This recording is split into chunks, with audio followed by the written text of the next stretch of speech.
Hey, what's up YouTube? Casey Hudson here. Don't worry, I'll be back with another Roadster update next week.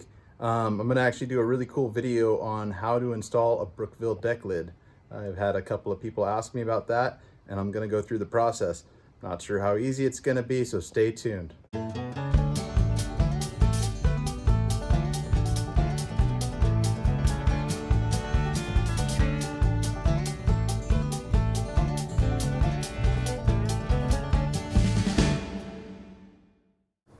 Okay, this is the Excellent Adventure Van. The Excellent Adventure Van is a 1998 Ford Econoline E-350 extended body van. Has a 7.3 liter Power Stroke diesel with just 90,000 original miles on the odometer. The Excellent Adventure Van started out as a plumbing van. It was a pipeline inspection van out of Salinas, California. It had a giant camera rig in the back, an office in the middle. It was full of sunflower seeds and hopefully not poop. But it was really gross and it took a long time to clean up. When we got it, we applied 686 CARC US government Middle Eastern conflict tan.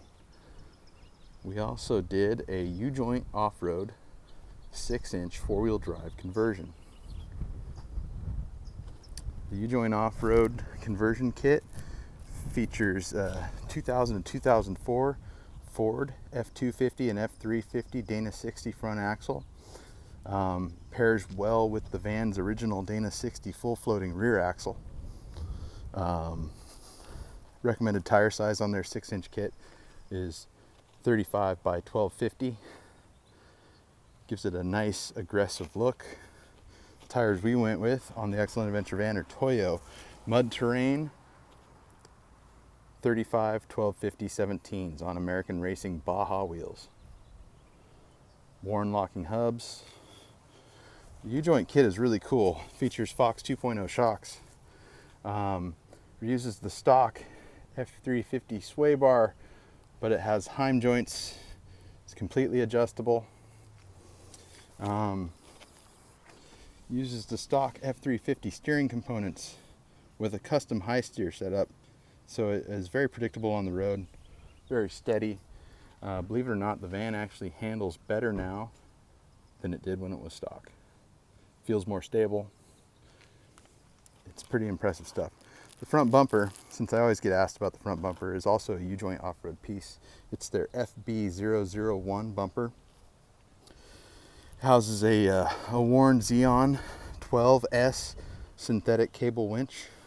You do have to relocate the control box when you use the Xeon, which is a bit of a pain, but ultimately it works pretty well.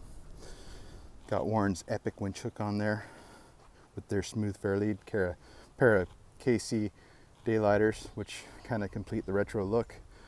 Also got some hood louvers from hoodlouvers.com. The reason we bought this van, the reason we dealt with the beat up, smelly plumbing van, is because it had a low mile 7.3. The 7.3 is known to go 500,000 miles. It also had the 24-inch fiber iron high top on it already. It had a giant generator. I have a separate YouTube channel called Excellent Adventure Van where we cover removing the generator box on the side. I didn't do a great job, but we did cut the generator box out of the side of the van and put in a fresh side. I have a little Atima Yamaha powered generator that we're going to use for our camping adventures. Also put some late model mirrors on it. It's a really cool van. It's fun to drive. The diesel is fairly economical. Tons of power. There's the back end. Got some LED work lights, just cheapos from Tractor Supply. Got some rear window stickers. Custom swing out tire and jerry can holder. Also have a Weld Tech Designs rear bumper. Kind of match the style of the front. Got a Kurt Class 4 tow hitch. I can tow up to a, I think, 12,000 pound trailer with. And as you notice, it's up high. It's tucked in between the frame rails. I did that because I had this nice opening in the rear of the WeldTech bumper, and I thought to myself, why lose all that ground clearance? I don't have much of a departure angle as it is on this thing, but it's better with the hitch mounted up high. There's the rear full float Dana 60 axle. It's got a 35 spline Detroit True Track in it. It's pretty fun. It actually will light up these 35s, which I don't recommend, but it is kind of fun. They howl like banshees when you jump on it.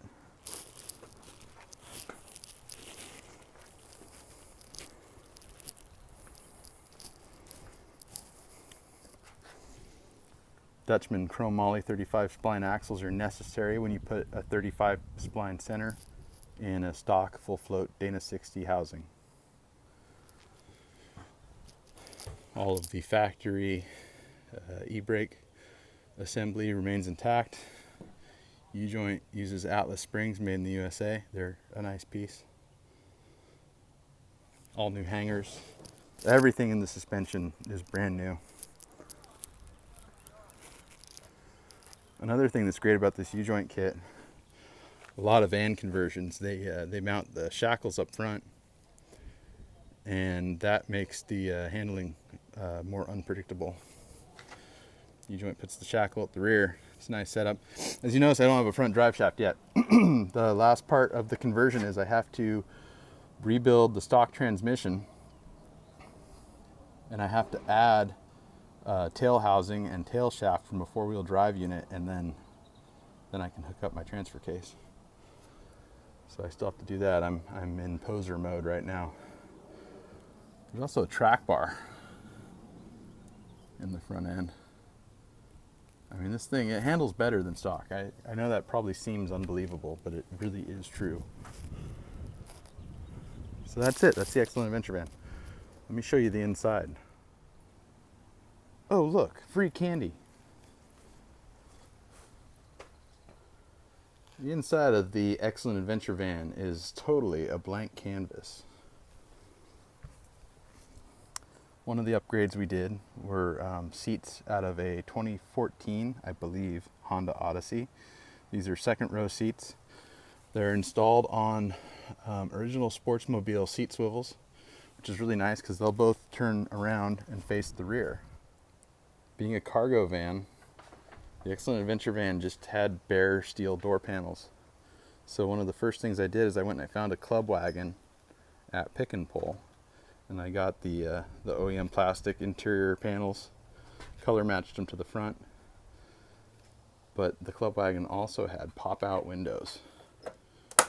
Check this out. Pop-out windows. And then I put screens on the interior panels connected with adhesive. What that allows you to do is when you get your Max Air fan,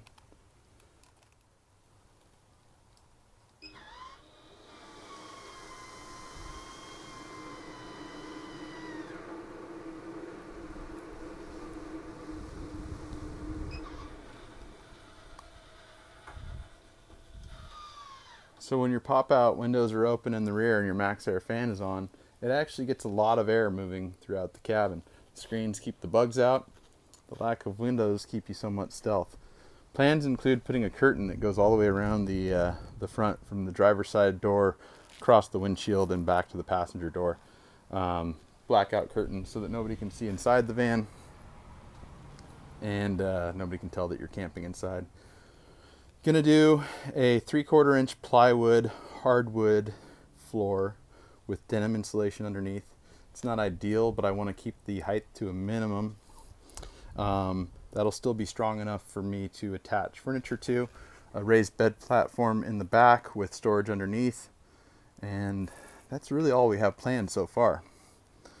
I also have the little middle jump seat from the Honda Odyssey, which will be perfect for a car seat. So that's it. Stay tuned to this channel. I'm going to post all of the Excellent Adventure Van build videos. Unfortunately, I don't really have like the four-wheel drive conversion videotaped or anything like that because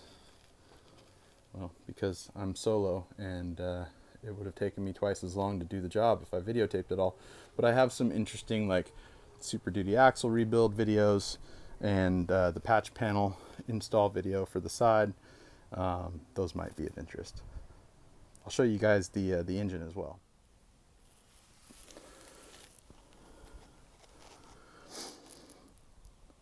The engine. As I said before, the engine is the original 1998 7.3 liter Power Stroke diesel. 1998 was kind of an odd duck year for Power Strokes. If you're looking up parts, you'll notice that a lot of the listings will say up to 97 or 99 and newer. 98 just is lost in the mix. Has parts from both the early and the late. I've found that most of the exhaust and turbo related parts are actually similar to the OBS Ford trucks and not the vans at all. So very clean. It wasn't always that way. I got in here with a ton of degreaser and went to town on this thing. I don't know what exactly was done to this poor van before we got our hands on it. It had like a 1/2 inch thick layer of silt covering the entire undercarriage, the entire engine, the tops of the frame rails, the insides of the frame rails, the tops of the transmission, everything was covered in silt. I don't know if it was in a flood. Hopefully it wasn't in a flood. Anyway, so I scrubbed and scrubbed and scrubbed, and then I took the entire exhaust off, put later style bellowed up pipes from Riff Raff Diesel Performance. That should lead to not having any sort of exhaust leak at the turbo in the future. I rebuilt the turbo, polished the housing, and rebuilt the turbo with a new cartridge that was fully balanced from KC Turbos. It says it provides faster spool up and more boost, and boy does it. I'm seeing about 30 psi, about 5 to 10 psi at cruise, 4-inch diamond eye downpipe, and it's 4-inch straight pipe all the way out the back. Pretty cool setup. It's also got a PTP turbo blanket.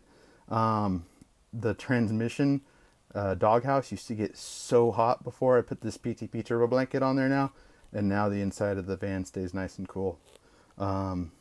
The Cerakote on all of the exhaust stuff works really well too. The turbo housing itself is also Cerakoted. Up pipes, collector, down pipe, and the exhaust manifolds themselves, which are a bear to change on a 7.3. Let me start it up for you.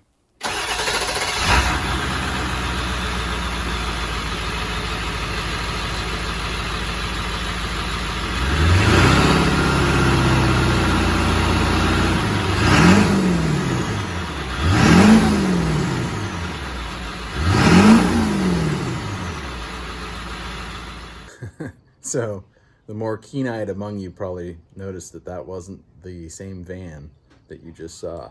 The video of the startup was a couple of months ago. It was right after I finished building the exhaust system, which I think sounds pretty decent. You have to forgive me. Diesels, you got to warm them up forever before you can rev them up, and you know, I'm not driving it today, so I went to stock footage. Anyway, as I said before, we'll be back next week with a new update on the Roadster project. How to install a Brookville deck lid. Should be interesting. But I am going to try to intermix my other project vehicles throughout. We'll probably do a walk-around introduction on the 1968 Mustang project as well. And I'll try to intersperse some, some videos of working on both of the other projects also. The main focus, because I try to stay on a project once I start it until it's done, the main focus of the YouTube series right now is going to be the Roadster. So for those of you that like that project, you're going to be getting tons of content. But ultimately, I want this channel to be about all of the vehicles that I own and work on. And I'm also looking forward to future projects. I've really got my heart set on buying a Factory 5 Cobra replica. They have the 289 FIA Cobra, which is my favorite Cobra. And I really want to build one of those. I've got a bitchin' 289. I've already got Webers for it. That is my dream car. Well, that or a GT40. We'll see. Maybe if the channel gets big enough, somebody will throw me some parts. All right, anyway, thank you again so much for watching this week. Please hit the like button, subscribe to the channel if you haven't already, and comment to let me know what you want to see more of in the future. Thanks for watching. Have a great day.